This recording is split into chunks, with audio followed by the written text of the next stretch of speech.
in current New Zealand society is that by 2050, a quarter of all New Zealand population will be over 65. This will be between 1 and 1.5 million people receiving the pension as a result of the baby boomers. We believe that this is uneconomical to continue with this, and it unbalances the theories behind the age. The retirement age in New Zealand was originally set at 60, and the life expectancy was 75. It was later increased to 65 when the average life expectancy reached 80. Now the average life expectancy is 85, but the retirement age is still 65. Instead of living 15 years on pension, the average citizen lives for 20. We believe that this is a disproportional increase between the average life expectancy and the retirement age. We believe that in New Zealand, the status quo is that as a citizen reaches 65, they are paid $333 per week by the government of New Zealand. If you continue to work after the age of 65, you'll pay less. We believe in the New Zealand context that retirement age is the age at which you can begin to receive the pension. The retirement age is currently set at 65. Retirement is when you are no longer working and live on savings and the New Zealand pension. We believe in the New Zealand context that the pension is a sum of money, currently $333 a week, paid by the state to those over the retirement age. If you continue to work after this age, it is taxed differently according to your income. The affirmative team has identified these problems in society.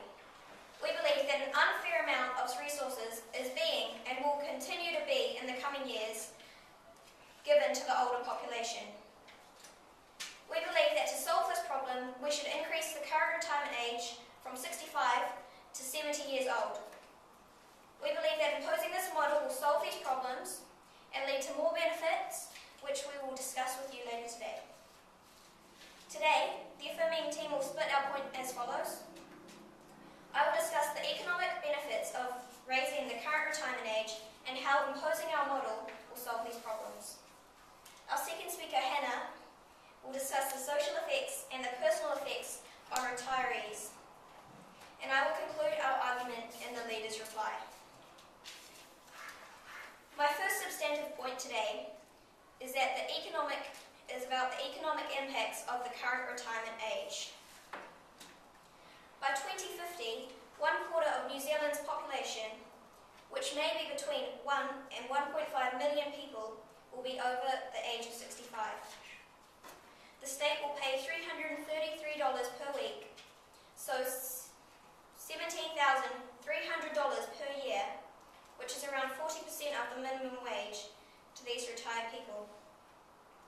This costs the state $17,300,000,000 per year.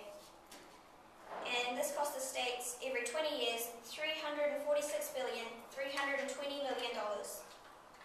This is the minimum figure. This assumes that 1 million people are over 65. Point of information, sir. Ma'am. Sorry. Yeah. You say that the state can pay the money for these pensioners, but can you say that this is a reliable source of income and money?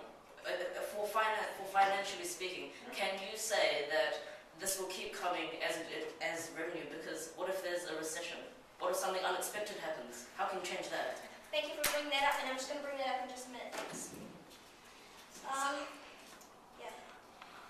This drain from the essential services such as health and education, which is unfair upon the remainder of society and the future generation who rely on these services.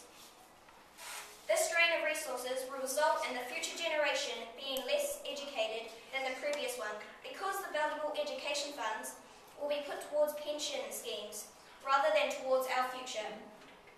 This will mean the future generation will be less equipped and will not be able to contribute fully to the economy, and the economy will take a step backwards, which could cost the government. So a vicious cycle is occurring. And now I'm going to address someone's point. It is better to have the people in the economy, the old people in the economy, because the pension is only $17,300 a year.